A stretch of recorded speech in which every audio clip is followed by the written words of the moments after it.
Tetere, tere tetetere, Oke, assalamualaikum warahmatullahi wabarakatuh. Apa kabar semuanya? Selamat pagi, selamat hari Senin. Nah, ketemu lagi sama saya hari ini. Jadi, kali ini kita tidak akan membahas materi, tapi kita akan membahas tentang soal-soal yang mungkin akan ada di ulangan kita yang tidak lama lagi gitu. Jadi, di video ini saya membahas beberapa soal, jadi jangan di-skip. Kalian harus memperhatikan dengan baik karena mudah-mudahan nanti bisa membantu kalian untuk mengerjakan ulangan secara mandiri gitu ya. Ini dia soalnya. Hitunglah konversi suhu 333 derajat Kelvin ke derajat Reaumur dan Fahrenheit. Yang pertama itu kan dia kalau seandainya mencari Reaumur itu harus dikurang 273. Jadi T derajat Celcius itu sama dengan T Kelvin, T kecil ini suhu ya, 273 dikurang 273 dulu. Oke, begini. Kemudian Kelvinnya tadi dia nilainya 333 dikurang ini 273 derajat Celcius. Nah, sama dengan 60 derajat Celcius. Ini yang pertama. Kemudian dia minta konversikan ke Reaumur, derajat Reaumur ya. Jadi rumusnya dilihat lagi, T derajat Reaumur itu sama dengan 4/5 dikali T derajat Celcius. Nah, begini dia. Kita masukkan nilainya, 4/5 dikali T-nya ini 60 derajat Reaumur. Nah, begini. Jadi 4 kali 60 dibagi 5 juga bisa, 60 bagi 5 kali 4 juga bisa. Jadi saya ini saja ya, ini dibagi 60 bagi 5 itu 12. Jadi 4 dikali 12. Jadi hasilnya adalah 48 derajat Reaumur begitu. Gitu ya, itu yang pertama. Sekarang kita lanjut ke soal nomor 2. Suatu zat memiliki suhu 303 Kelvin jika diukur dengan termometer skala Fahrenheit, maka suhu zat tersebut sebesar, nah ini mirip-mirip lagi ya. Jadi yang pertama tuh kita harus tahu dulu diketahuinya apa. Diketahuinya itu adalah T-nya itu sama dengan 303 Kelvin.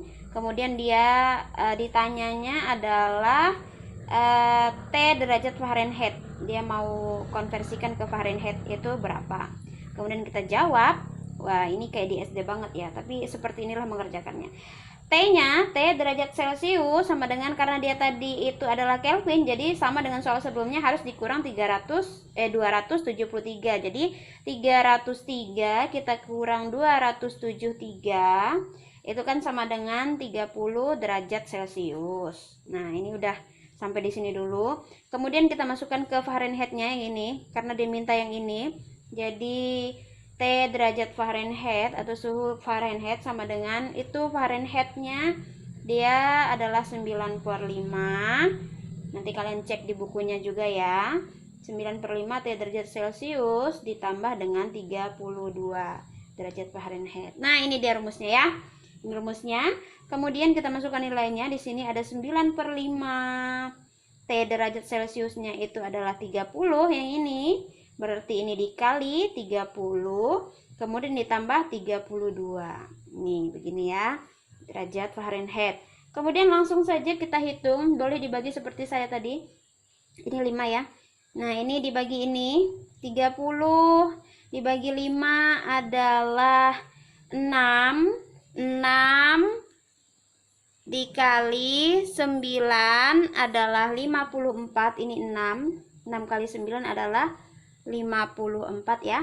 Jadi di sini kita tulis 54 ditambah 32. Jadi hasilnya adalah 86 derajat Fahrenheit. Easy ya. Silahkan dihitung lagi. Tapi seperti ini kira-kira mengerjakannya. Oke, kita lanjut ke soal selanjutnya. Dan perubahannya, jadi di situ ada berapa kalori yang diperlukan untuk menaikkan suhu air 5 kilo dari 20 derajat Celcius menjadi 50 derajat Celcius. Nah, di situ ada massa jenis zat cairnya adalah 4200 Joule per kilogram derajat Celcius. Nah, ini ya. Jadi yang pertama itu seperti biasa diketahui dulu. Nah, ya. Di sini diketahui dulu itu massanya sama dengan 5 kg. Kemudian C-nya sama dengan 4200 Joule per kilogram derajat Celcius. Kemudian delta T. Nah, delta T itu adalah suhu sesudah dikurang dengan suhu sebelum. Jadi ada 50 dikurang 20. Nah, jadinya sama dengan 30 derajat Celcius. Ini sudah sampai di sini dulu. Jadi kita masuk ke yang ditanya. Ditanyanya adalah menaikkan suhu. Berarti berapa kalor? Kalor itu adalah Q besar. Nah, rumusnya kita masukkan. Q besar itu sama dengan massa dikalikan dengan C dikalikan dengan delta T. Ini sudah ada semua nilainya. Kita masukkan massanya 5 kilo. Kemudian C-nya tadi itu massa jenis zat cair adalah 4200 dikalikan dengan delta T 30 derajat Celcius sama dengan, nah ini langsung dikali saja. Kalau tanda titik ini artinya dikali, jadi 5 kali 42 dikalikan dengan 30 hasilnya adalah 63. Nolnya 1 tambah 1, 2, 3 Joule.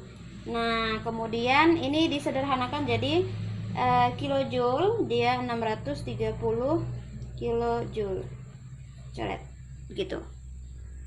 Hitunglah besar kapasitas kalor benda yang digunakan untuk menaikkan suhu benda tersebut dari 10 derajat Celcius hingga 40 derajat Celcius jika diperlukan kalor sebesar 60 kilojoule. Nah, itu jadi yang pertama harus dikerjakan itu adalah, ya kita geser dulu.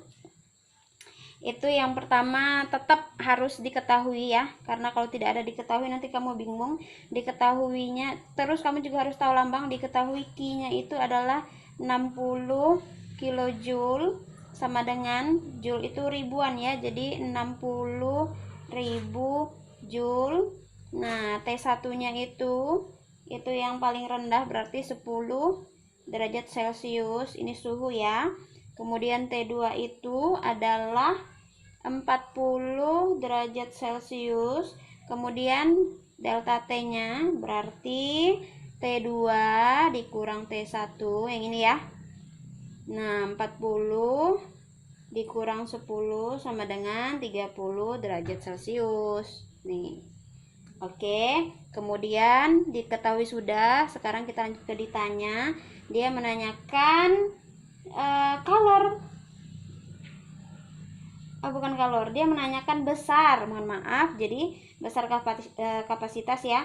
Jadi itu adalah H. Nah, H itu sama dengan apa? Jadi rumusnya ada juga di buku kalian, silahkan dilihat. H itu sama dengan Q per delta T. Nah, ini sama dengan kita masukkan Q-nya saja di sini. Q-nya ini ya. Q-nya adalah 60.000 per delta T-nya itu adalah ini 30. Nah, jadi ini 6 bagi 3 saja kita coret ya. Sama dengan 2. Nah, 1, 2, 3. 1, 2, 3 Joule per derajat Celcius. Selesai. Selanjutnya ini mohon maaf saya ulang karena bunyi ayam itu luar biasa. Kemudian lanjut, ini yang diketahuinya H itu sama dengan 8 cm. Kemudian ada masanya 2 kilogram. Kemudian gaya gravitasi ini sudah jelas 10 meter per sekund kuadrat. Terus dia menanyakan EP. EP itu adalah energi potensial. Biarlah ayam itu terkotek terus ya. Kemudian di energi itu kita membahas 3 ini. Yang pertama ada energi mekanik, kemudian ada energi potensial, yang ketiga itu ada energi kinetik. EM itu adalah energi mekanik. Itu cara mencarinya energi potensial ditambah dengan energi kinetik. Jadi kalau EP itu setengah mv kuadrat. Nah, kalau mohon maaf kuali itu EK. Ini EK. Aduh salah. Aduh begini. EP itu sama dengan massa kali gravitasi kali ketinggian. Kalau EK itu sama dengan setengah mv kuadrat. Kusut juga ini. Oke, mohon maaf ya. Kita lanjut, kita bahas. Jadi EP itu sama dengan, ini kita ambil tadi rumusnya. EP itu massa dikalikan gravitasi dikalikan dengan ketinggian. Jadi ini tinggal dikali saja. Ini 8 dikali 2 dikali 10. Nah, ini very easy ya. Jadi kalian harus tahu. Hasilnya adalah 160 Joule. Nah, selesai. Nih ya. Jadi ini saja sebenarnya rumusnya itu. Nah, ini dia. Oke, kita sampai pada soal yang terakhir. Itu dia sudah pasti energi kinetik. Jadi di sini saja ya kita tulisnya ya. Oke, begini. Tadi energi kinetik itu adalah ini rumusnya. Nah, rumusnya ini ya. Jadi kita tulis diketahuinya aja dulu. Diketahuinya V kecil itu adalah kecepatan 5 meter per sekon kuadrat. Mohon maaf tulisannya acak adul ya. Kemudian masanya adalah 10 kg. Nanti saya perbaiki kalau kita sudah berjumpa. Kemudian tapi memang tulisannya kayak gini sih. Kemudian EK itu yang ditanyakan. EK itu rumusnya adalah setengah dikalikan massa dikalikan kecepatan pangkat 2. Kita masukkan rumusnya setengah, massanya adalah 5, kemudian kecepatannya adalah kok kuale 10. Ini error aku. 10 kemudian ini 5 ya. Pangkat 2. Oke, begitu. Setengah ini 10, ini 25. Ini bisa dibagi, sisanya 5. Jadi 5 dikali 25 adalah 125 Joule. Hore, selesai. Begitu ya. Paham ya? Sip. Oke, sekian dulu dari saya. Jadi itu hanya beberapa saja sebagai contoh, karena kemarin-kemarin kita tentang materi saja. Jadi kali ini memang tentang soal walaupun cuma sedikit. Semoga bisa membantu. Semoga nanti kalian bisa paham setelah adanya video ini gitu. Jadi terima kasih yang sudah menonton. Jangan lupa untuk absen di kolom komentar, dan kalau yang mau bertanya boleh juga di kolom komentar. Kemudian jangan lupa untuk like, share, kemudian komen dan subscribe agar channel ini semakin berkembang. Assalamualaikum warahmatullahi wabarakatuh.